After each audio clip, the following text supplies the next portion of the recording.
So, Tim, with the general election coming up, we know that you are a candidate for the UUP, and what motivated you to stand for them? A number of the political parties approached me and said, Ulster Unionist parties said, would you stand as a Ulster Unionist candidate, albeit as an independent unity candidate? And I looked at the situation in Northern Ireland, and I realised, as I was saying earlier about Sinn Féin's strategy is to sit back and not grow. Sinn Féin's share of the vote has not changed in about 20 years. Yet they're the largest political party, because what the Sinn Féin says, we're not going to grow, we're going to wait for the rest of you to shrink. And what has happened within Unionism and other parties is they've fragmented. The SDLP, who were the moderate Catholic party, has almost ceased to exist. The Alliance Party, whose unique selling point used to be that they were the liberal Unionists and broadly represented the sort of moderate Catholic, moderate Unionist view, they have now swung to the left and become a nationalist party. And there is no one representing Unionism. The BBC and others crow about the fact that in the last census, there's now more Catholics than there is Protestants in Northern Ireland, and this is a seismic change.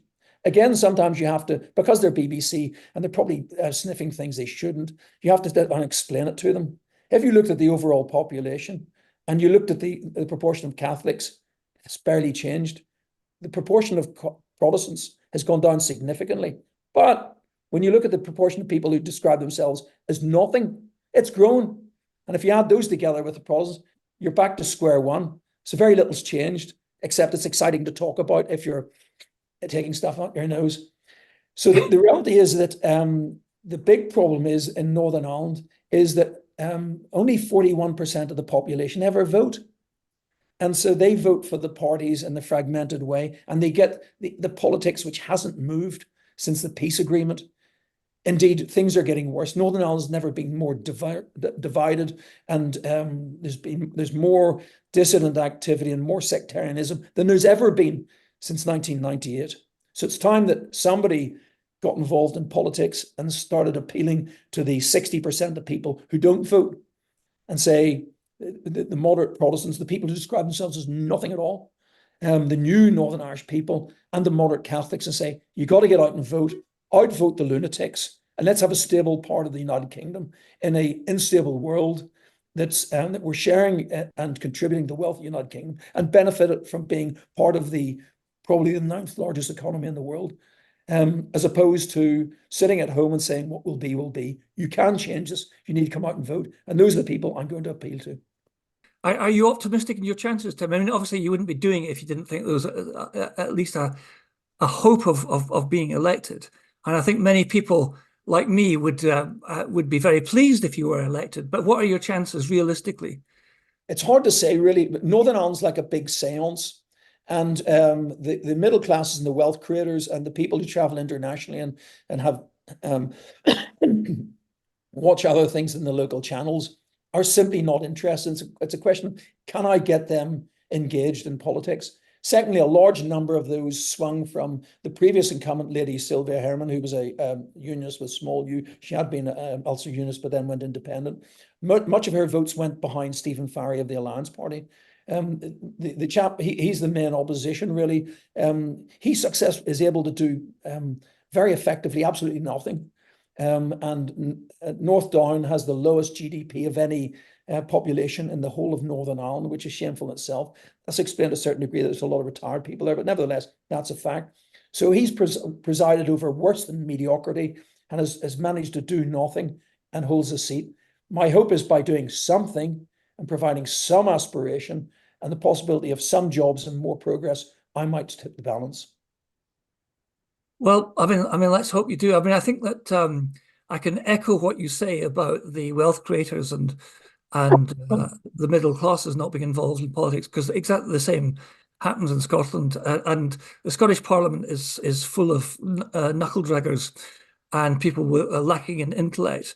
But Scotland itself is awash with talent, both commercial, academic, you name it. But one of the shameful things of expatriate Northern Ireland people, and there's many, many of them, and many of them are very wealthy and well-heeled, and some of them are moving, and they are all, the people I've mentioned, they underscored, are all unionists of some kind.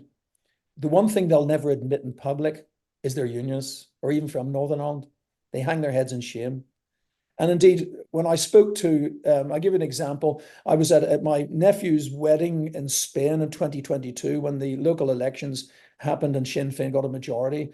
And there was about 30 or 40 young men there who had grown up with my nephew, and they were there for his wedding, and all from Northern Ireland, not all from his school, from many schools, including some of the fee-paying Catholic schools. And they were all complaining about this. At one point, after they had a few drinks, I said, fellas, stop. Everybody look at me. There was silence. I said, you're not happy with what's happened in the local assembly. Hands up who voted. Not a one. yeah, These are the plastic surgeons, the estate agents, the financiers, and my point again was, if you don't vote, then you don't get. But the thing is, they're actually embarrassed by the fact that they're unionists, even they would never vote Sinn Féin. They want nothing to do with the Alliance Party. They won't admit that they wish the Ulster Unionists well, and they wish they'd succeed. And my point is, the only way you will succeed is if you vote for them. I say that I know people who campaigned in Scotland, and for the referendum election, it was brutal. And one chap told me that there's a number of places he went to near Inverness and in the Black Isle. And he said when he went to doors to knock and he could see he was pro-independence, no one would answer. But on several occasions, as he walked back up the path, someone would look around a curtain and give him the thumbs up. They were afraid to come to their own front door to even speak to these people. That's Scottish politics. indeed it is. Indeed it is. But I've always said that most of them don't want to be tainted by the mediocrity of the Scottish Parliament and would rather spend their time on the golf course. And that is a great pity for the country as a whole. And so if you do get a seat, successfully get a seat in Parliament, what will your immediate priorities and goals be? Speak to people in Parliament and really just be busy and up there all the time, being nice to people, and even leveraging some of my private wealth to take them for drinks and talk to them about Northern Ireland, try and get them engaged in Northern Ireland again. Why do I say that?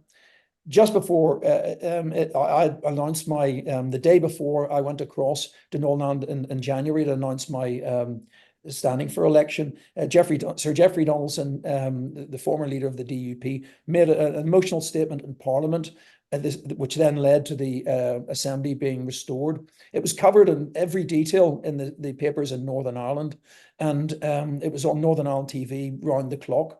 What everybody else missed was when the cameras panned back, there was 6 people in the chamber of the House of Parliament, and with the exception of somebody asleep on the government benches and a sentry on the opposition benches, and the rest of the place was empty. Nobody was interested.